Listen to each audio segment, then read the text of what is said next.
जे काही हवंय ते झी5 ऍप वर पहा. झी5 ऍप डाउनलोड करा आणि फ्री मध्ये पहा केव्हाही कुठेही. ग्रेट. अश्विनीताई, या प्रोजेक्टचं बजेट खूप मस्त केलंय तुम्ही. थँक्यू.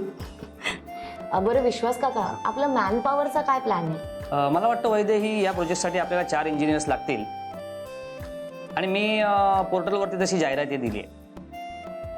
सो रिप्लाय यायला सुरुवात येतील. तू नको काळजी करूस. ओके.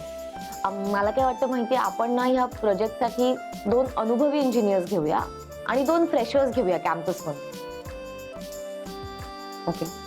फ्रेशर बट त्यांना अनुभव नसेल ना? हो, पण मग त्यांना कधी अनुभव मिळणार? आणि अनुभव मिळाला नाही तर ते फ्रेशर्स कॅटेगरीमधून अनुभवी कॅटेगरीमध्ये कसे जाणार, कधी जाणार? आणि एनिवे मला असं वाटतं की आपण इंडस्ट्री लीडर्स म्हणून तरुणांना संधी द्यायला हवी. ही आपली जबाबदारी आहे. वैदेही एक सांगू का? हो. तू आता जेव्हा बोलत होतीस ना तेव्हा मला अगदी रावसाहेबांसारखा भास झाला.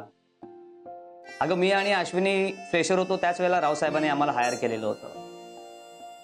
हो. सो मी या प्रोजेक्टसाठी नवीन इंजिनियर्स घेतो. आपण करू ना त्यांना तयार, काय काळजी नको करूस. ग्रेट. आणि so sorry, I have to take this call. Excuse मी.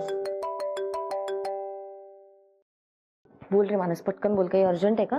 हो हो, जरा माही बद्दल बोलायचं होतं.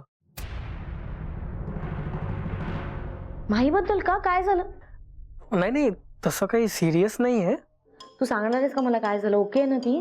हा, माहीला ना आईची खूप आठवण येते. हो हो ना माही, हो ना. हो हो हो. ना सारे टेन्शन दिलंस तू मला. तिला सांग मी लवकर येईन. ओके. आणि मी नंतर करू का तुला फोन आता प्लीज? मीटिंग सुरू आहे का? हो. अच्छा. पण मी आता माहीला काय सांगू वैदेही? म्हणजे ती मगाचपासून तिचं तेच चाललंय, मला आई पाहिजे, मला आई पाहिजे. ती मागेच लागली माझ्या आणि ती म्हणते की आत्ताच्या आत्ता पाहिजे मला आई. मानस, मी तुला नंतर फोन करते. ओके. वैदेही, काय असं करणार आहेस तू माहीला? त्यापेक्षा ये ना तू घरी, आत्ताच्या आत्ता घरी ये. बाय, मी करते फोन. बाय.